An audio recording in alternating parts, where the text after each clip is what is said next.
Baik, Assalamualaikum warahmatullahi wabarakatuh. Selamat siang teman-teman semua. Perkenalkan, nama saya Dini Puriharna dengan NPM 23 173 dari kelas D, mata kuliah Antropologi. Pada kesempatan kali ini, saya akan mempresentasikan tentang antropologi yang meliputi mengenai pengertian, perkembangan antropologi, hubungan dengan ilmu lain, serta cabang-cabangnya, yaitu antropologi fisik dan antropologi budaya.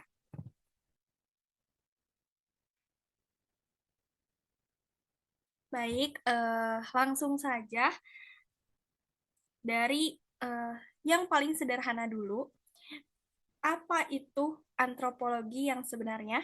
Nah, kalau dilihat dari asal-usul katanya, antropologi ini berasal dari bahasa Yunani, teman-teman semua. Ada anthropos yang artinya manusia dan logos yang artinya ilmu. Jadi kurang lebih antropologi itu adalah ilmu yang mempelajari manusia. Nah, tapi kalau dibayangin nih, kata manusia itu sendiri kan luas cakupannya. Bukan cuma soal uh, orang yang ada di depan mata kita saja, tetapi juga soal asal-usulnya, cara hidupnya, kebiasaannya, dan bahkan cara berpikirnya gitu.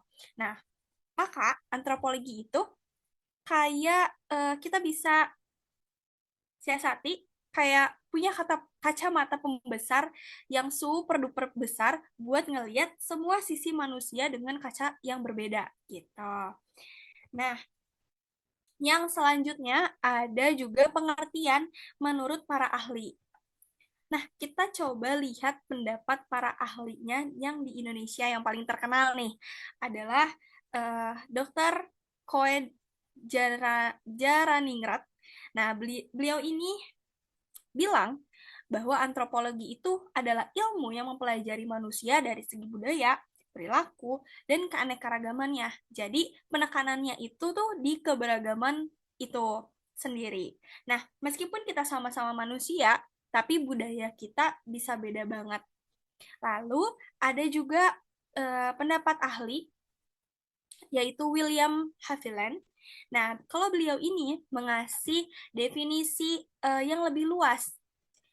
Beliau berpendapat bahwa antropologi itu merupakan studi umat manusia termasuk asal-usulnya, perkembangannya, dan variasinya.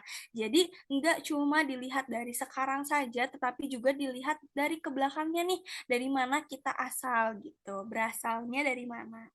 Nah, sementara dari Rap Linton, ini tuh pendapatnya lebih simpel, teman-teman. Kalau pendapat Ralph Linton, beliau bilang bahwa antropologi itu mempelajari manusia dari aspek fisik dan kebudayaannya saja. Nah, dari sini kita udah bisa lihat bahwa antropologi itu cakupannya luas banget. Antropologi nggak cuma ngelihat manusia sebagai makhluk biologi saja, tetapi juga sebagai makhluk yang punya budaya gitu. Nah, lalu gimana sih awal mula ilmu ini muncul, ilmu antropologi ini muncul?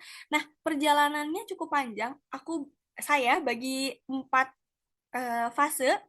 Pada fase pertama, sebelum abad ke-18, antropologi ini belum dianggap ilmu. Waktu itu yang ada cuma hanya catatan-catatan perjalanan dari orang-orang Eropa yang berkunjung ke berbagai tempat saja, teman-teman.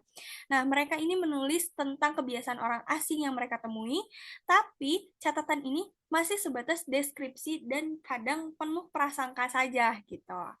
Nah, pada fase kedua, abad ke-19, mulailah berkembang menjadi ilmu.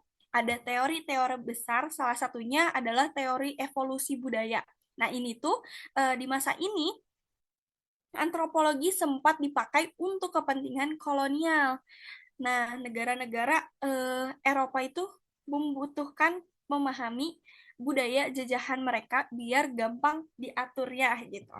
Nah, lalu pada fase ketiga, awal abad ke-20 ini, menurut saya paling penting. Kenapa? Karena di fase ini mulai ada antropolog yang terjun langsung ke lapangan, nggak cuma baca catatan orang lain saja, tetapi langsung membuktikan bahwa ini tuh benar bisa menjadi ilmu atau tidak gitu. Nah, tokohnya itu adalah Malinowski. Dia tinggal lama banget bareng masyarakat-masyarakat untuk diteliti. Ditelitinya apa aja? Untuk diteliti bahasa mereka, dan beliau itu mengikuti kegiatan sehari-harinya. Nah, ini yang disebut metode observasi partisipasi. Dan fase terakhir ada fase keempat, fase modern. Antropologi ini tuh semakin luas karena nggak cuma dilihat dari masyarakat tradisional aja, tetapi juga dari masyarakat modern, urban, bahkan dari diri kita sendiri gitu. Nah, antropologi ini buat dipakai mengerti isu-isu kayak globalisasi, identitas, sampai konflik sosial gitu.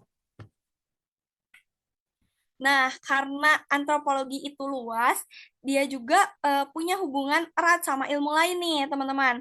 Misalnya sama sosiologis. Nah, kalau sama sosiologis ini sama-sama bahas masyarakat, tetapi kalau sosiologis ini lebih ke struktur sosial dan institusi modernnya. Sementara antropologi ini lebih ke budaya dan adat istiadatnya. Sama dengan sejarah, jelas terkait dengan antropologi karena antropologi juga butuh konteks waktu atau butuh jangka waktunya gitu. Sama seperti geografis karena lingkungan itu mempengaruhi budaya. Dan sama juga seperti psikologis, tapi bedanya kalau psikologis ini lebih ke individu, sementara antropologis ini lebih ke pola perilaku yang dibentuk oleh budaya. Dan yang terakhir, sama seperti biologi, karena dari biologi ini kita belajar tentang evolusi dan adaptasi fisik manusia gitu. Nah, dari situ kita masuk ke dua cabang terbesar di antropologi. Yang pertama ada antropologi fisik. Nah, antropologi fisik ini fokusnya ke manusia dari sisi biologis. Jadi, eh, gimana sih manusia itu bisa berevolusi? Nah, ada dua cabang utama. Yang pertama ada paleoantropologi, yaitu ilmu yang mempelajari fosil manusia purba. Nah, mereka ini kayak detektif yang ngegali tulang belulang buat rekonstruksi kehidupan nenek moyang kita. Yang kedua ada somatologi yang mempelajari variasi fisik manusia pada zaman sekarang gitu. Kenapa ada yang kulit hitam, putih, sawo matang, terus juga kenapa tinggi badan orang itu berbeda-beda. Nah, itu yang dipelajari di somatologi. Nah, selanjutnya ada cabang kedua, yaitu antropologi budaya. Nah, kalau fisik tadi ngelihatnya kan tubuhnya. Tetapi kalau misalkan antropologi budaya itu ngelihat jiwa, pikiran, dan kehidupan sosial manusia. Intinya, eh, antropologi budaya ini mempelajari tentang kebudayaan. Ada beberapa cabang. Yang pertama itu ada etnografi, yaitu metode dan tulisan yang mendeskripsikan suatu budaya secara mendalam. Nah, kalau etnografer biasanya tinggal lama di suatu masyarakat yang diteliti, mengamati semua hal dari upacara adat sampai ke sistem kekerabatannya. Nah, eh, selanjutnya juga ada etnologi, yaitu studi perbandingan antara budaya. Nah, setelah ada banyaknya deskripsi dari etnografi, etnolog, bakal nanya nih, kenapa sih suku A sama suku B, kenapa suku A dan suku B itu berbeda gitu? Apa persamaan dan perbedaannya? Nah, kalau ketiga itu ada antropologi linguistik yang mempelajari bahasa sebagai bagian dari budaya. Nah, bahasa itu nggak cuma alat komunikasi aja, tetapi juga membentuk cara berpikir kita dan mencerminkan nilai-nilai budayanya. Begitu. Nah,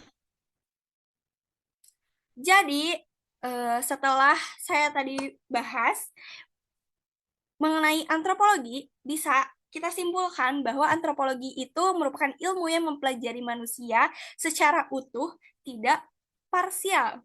Nah, antropologi ini melihat manusia dari sisi fisik dan dari sisi budaya, dari masa lalu sampai masa kini. Dari catatan perjalanan yang sederhananya, antropologi ini berkembang jadi ilmu yang sangat berguna untuk memahami kompleksitas kehidupan manusia. Dan yang paling penting, antropologi itu mengajarkan kita satu hal, untuk tidak gampang menghakimi budaya orang lain.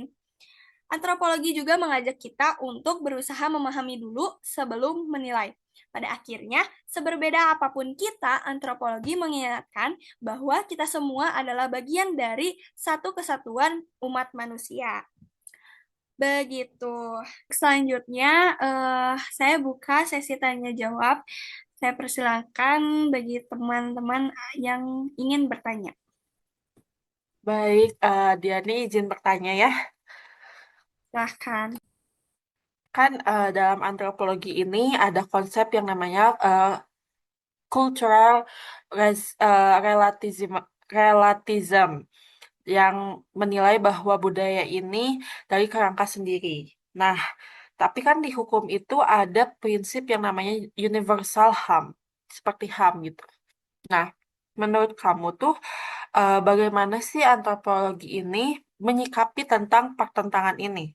Apakah antropologi ini cenderung membenarkan praktik budaya yang bertentangan dengan hukum dan HAM, atau justru membantu membentuk hukum yang lebih kontekstual? Terima kasih. Baik, terima kasih Hilya untuk pertanyaannya. Sebelumnya izinkan saya meminta waktu untuk mencerna pertanyaannya, mengolah jawabannya agar tidak ada salah kata.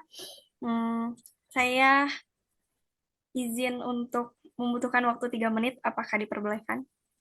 Boleh. Terima kasih.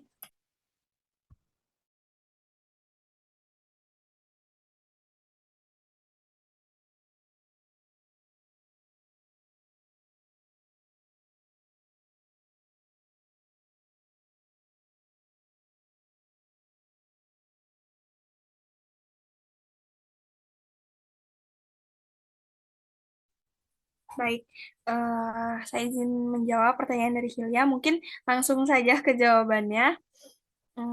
Jawaban dari saya, cultural relativisme ini tuh dalam antropologi bukan untuk membenarkan budaya, tetapi untuk memahami konteksnya ini yang harus diluruskan. Dalam hukum, antropologi ini membantu agar penegakan hukum tidak kaku dan lebih kontekstual. Namun, jika adanya suatu praktik yang bertentangan dengan HAM itu tetap harus dikoreksi, tidak boleh dibiarkan seperti itu. Nah, jadi antropologi ini tidak melegitimasi pelanggaran, melainkan mendukung keadilan yang lebih substansif, bukan hanya formal saja. Seperti itu, Hilya. Apakah sudah cukup? Sudah, terima kasih Diani. Terima kasih kembali.